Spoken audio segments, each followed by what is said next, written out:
Can you hear me now? I wonder if you can hear me now. I bet you can. Is that working? I'm going to wait a couple of minutes. Yeah, okay. Okay, so I'll tell you what I did. So I clicked on, so I did not panic. I want you to notice. And what I did was I clicked on settings. I looked at the audio, and for some reason, my microphone was not selected. So excellent. All right, so that's what we have to do when we're VAs. We have to be calm and think. And I can't tell you how many times I've been on a client webinar and something like that has gone wrong, and it's like, okay, engage your whole brain. All right, good. Good, good, good. Well, thanks for telling me. All right, thanks for telling me. All right, so let's get back where we were. All right, good, good, good, good. Okay, so I'd love to hear where you're coming in from, and I'm glad that you can hear me now, for sure, for sure, sure, sure. All right, so today we're going to talk about how to make a decision, right? How to make a decision, because I know a lot of us we use this phrase overthinking, and I want to talk about that language as well, because I think it gets you stuck. So, all right, so you need to make a decision. You're putting it off. You're putting it off. You're putting it off. Here's how you can get unstuck. All right, so let me know if some of you get stuck in decision making. I mean, I think it's part of human nature, right? So when you're using the phrase, all right, here's the thing. When you're describing yourself, like self-describing as, I always, I never, I am, I want you to stop for a minute and think about that, because what you're doing is you're perpetuating whatever it is that's not working for you, right? You're perpetuating whatever's not working for you. So I want you to think about, this whole idea of overthinking. How many of you have said that? Yes, it's constantly me. Yes. Okay. Heather said yes, yes, yes. So what I want to do is I want to take this concept of overthinking and I want to celebrate it. I want to, instead of saying overthinking, I want you to change the word processing, right? I'm processing information right now. Over means like overdue, too much, right? I'm processing information. So right away, that takes the sting out, right? I'm not doing something wrong or too much of something. I'm simply processing, okay? And I want you to take pride in that, because the thing is that when you look at how you are as a gift, it changes the way you behave considerably, right? Considerably. And the thing is about processing. Let's talk about what that means. Processing means I'm thoughtful, I care, I want to do the right thing, right? It doesn't mean like anything bad, right? But we put those negative connotations on it. So I want you to change your language, all right? And write that down, put it on a Post-it. I'm processing, all right? Now, what you want to do is you want to think about, so when you're in a situation with a client and they ask you a question and you don't know the answer, it's okay. It's totally okay. You are not a walking encyclopedia of everything everyone's thinking, right? You can't be, no one can be. So what I want you to do is I want you to have phrases at your fingertips like this. Let me think about that, right? Or I'd like to do some research and get back to you. Okay. Or you can say, and I have to say that people will respect that. They'll respect that you want to think about it, right? And this will provide you the thinking space. You can also say something like, let me think about that for a second. And sometimes that's just enough time for your brain to click in and for you to have the answer. Sometimes it's not, but it doesn't matter. But you notice what just happened, right? You told me you couldn't hear me. And my initial thought was not to panic, not to take the live stream down, not to run away, right? I thought, I don't know what I actually said, but it was probably something like, let me see what I can do about that. So it just calmed me down, right? You want to do the same thing in client situations. Yeah, and Linda says, thanks for this. It's a healthier way to look at this. I'm hard on myself for overthinking. Yes, you are just processing. Now, I'm going to give you 3 powerful questions to ask when you are processing, okay? So, all right, Now, sometimes processing can be code for procrastination or paralysis. And you know what? You know when that's true. You know when that's true. So we all have sort of like BS detectors, right? And when it's going off, it's up to you to say, yeah, I'm not over processing, or I'm not processing. I'm putting this off. So it's essential to get into action. And here's how you do this. Question number 1. This is one of my favorite questions of all time. I ask myself this question all the time. Do I need more information? Do I need more information? Before I can make the decision, do I need more information? Do I need a Google search? Do I need to call somebody at the hardware store? Do I need to talk to my mentor? Like, what do I need? Think about that for a minute. Because sometimes what we need is so simple, but we put it off because it's, swirling around in our head as this big decision. So when I signed up for a big coaching program a couple of years ago, I went out in the backyard and I knew how much it cost. I knew what the commitment was.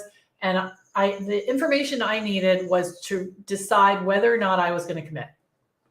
Was I going to commit to new behaviors that were going to allow me to be successful when what's the word? Guided by my coach? Was I willing to do that? And I said yes. And I checked in with myself and I said, yep, that was the information I needed. I needed to be able to make the commitment before I decide to get, what is that stuff called? I want to say disinfectant. That's not it. Disinfectant for bugs. Whatever. So we're going to like mosquito squad is going to come and they're going to spray stuff around our yard potentially. And we're looking into it. Right. So before we do that, I want to research the chemicals they're going to use and find out how they impact humans.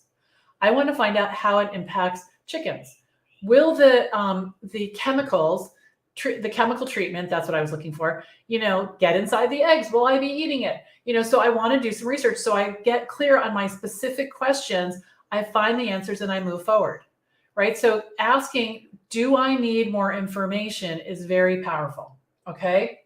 And this works in any situation. Do we need a new car? Should I buy something from the store?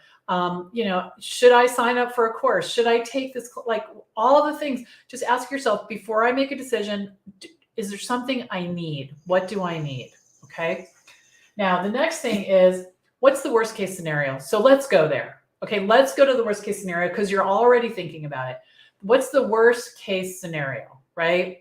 So I signed up for one of those iPhone courses, like how to take better videos and understand the cameras on my Pro Max Plus phone, right?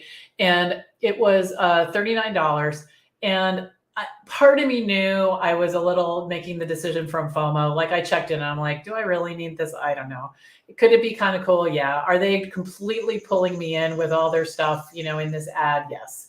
And so the worst case scenario is I spend the money and I never use it, right? Because I'm not going to spend the money and feel bad about it because I've already decided, like the worst case scenario is I spend the money and I don't use it, but I have it at my fingertips forever, right? And so let's see what happens. But I wanted it enough in the moment. So I made that decision.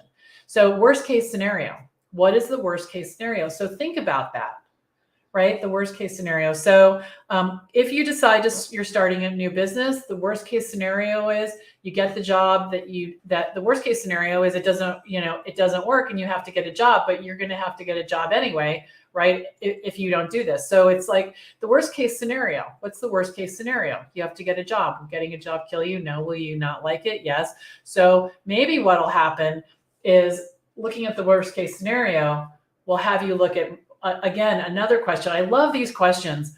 What's the cost if you don't move forward? Because sometimes people don't make decisions and they let the opportunity slide by. So what is the cost if you do that? The cost is usually much higher than we think because the cost might be our self-esteem. It might be depression. It might be, a general feeling bad about ourselves. It might be staying stuck. And, I read something recently, I think I heard it on a podcast, and this was interesting to me. And I want to investigate this a little bit more because it's easier to stay in fine. I'm fine. It's fine. I have a job. It's fine. It's fine. I'm doing whatever. It's fine. And what I want to invite you to do is start to think about how you can move out of fine into like awesome, rocket.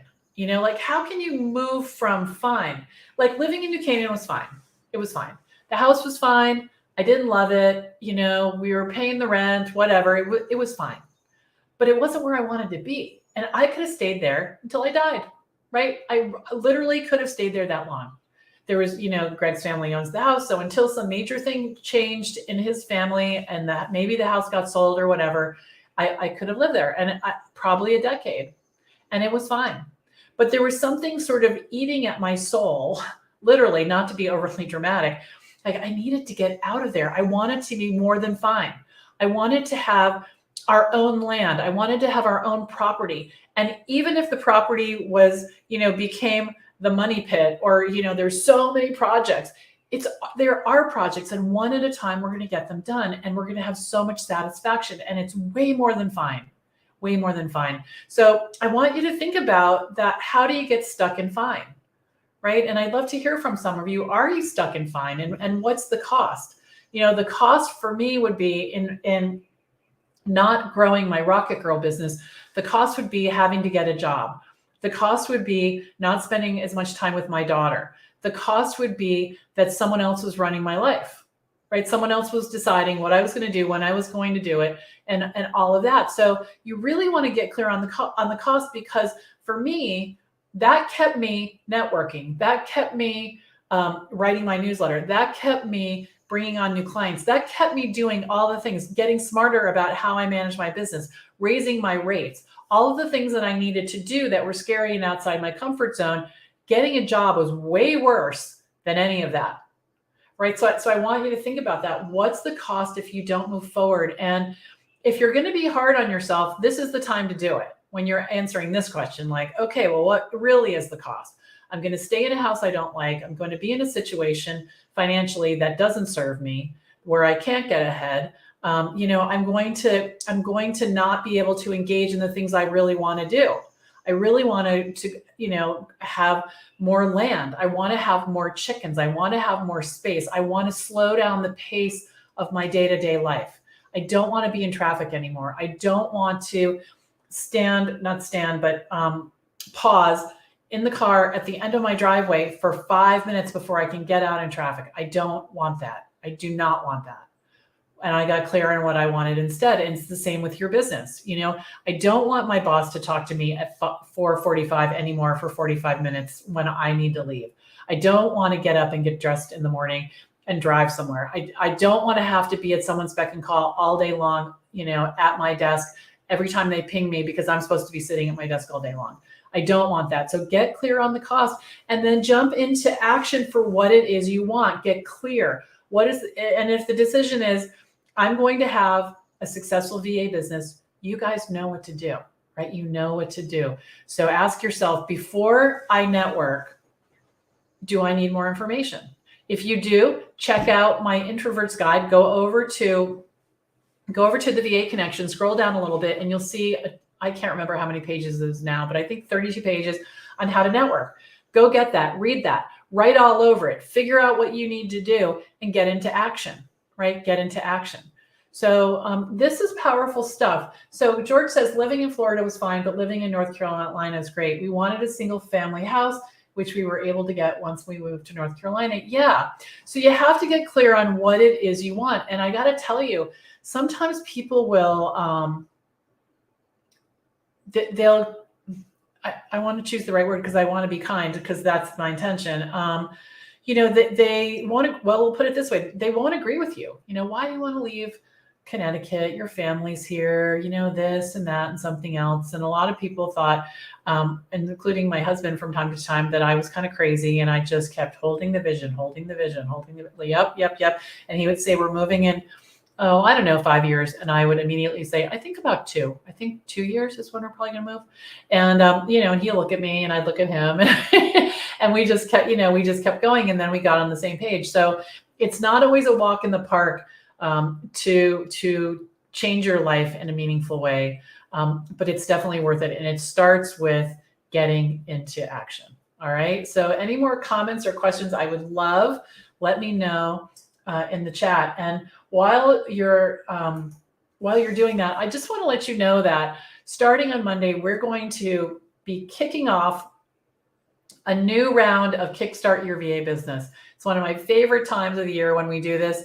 We're going to be together for 5 days, learning exactly what you need to create, grow, and scale your business no matter where you are on the virtual assistant continuum. So if you're just thinking about trying to figure out how to work from home and what is this all about, or if you've been following me for a couple of years and you're like, okay, I'm jumping in, definitely join me for this 5-day training. We're kicking off noon Monday. We have mindset sessions, we have prizes, we have homework, we have a workbook, all the things. And we're going to walk through step by step how to get your business started and how to scale it.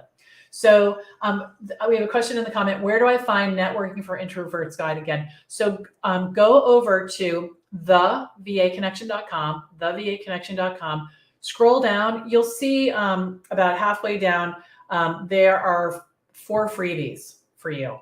The very first one is the Introverts guide. You'll need to put in your email address and then it'll be emailed to you. Okay, good. Yeah, holding the vision, taking action, moving the needle, and mindset, no matter how slowly.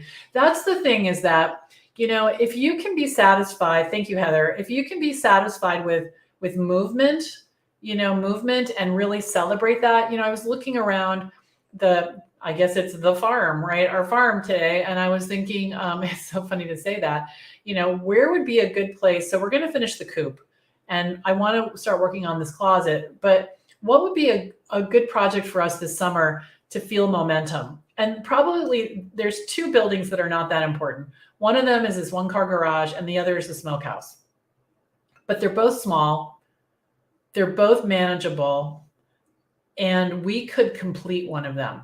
And yes, there's other things that are probably more important, but what would it be like to take something small where the stakes are not high and there's not a lot of pressure, and replace the wood and replace the floor and paint it and put a new door on and, really dive into it for several weeks and then have a finished product that we could look at and say, yeah, that's the color we're going to paint all the roofs. Yep, this is the right color for, all of the buildings. Or you know what? It's not. We're going to try again on this little it's not even 10 by 10. The building's probably 6 by 6, a little teeny thing.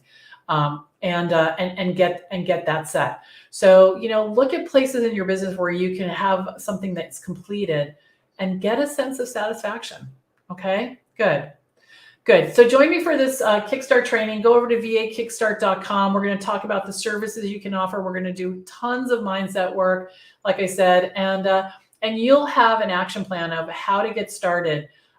Even if you've been doing this for a while, because if you've been doing this for a while and you are not where you want to be, you just missed a step. So let me help you figure out what that is so you can have the business you've always wanted. Okay, good. All right. Thank you, everybody. Thank you for coming. Thank you for finding us on YouTube. And I appreciate your support and your attention today during the RocketGirl Show. All right. Have a great rest of your week. I'll see you next week. Bye for now.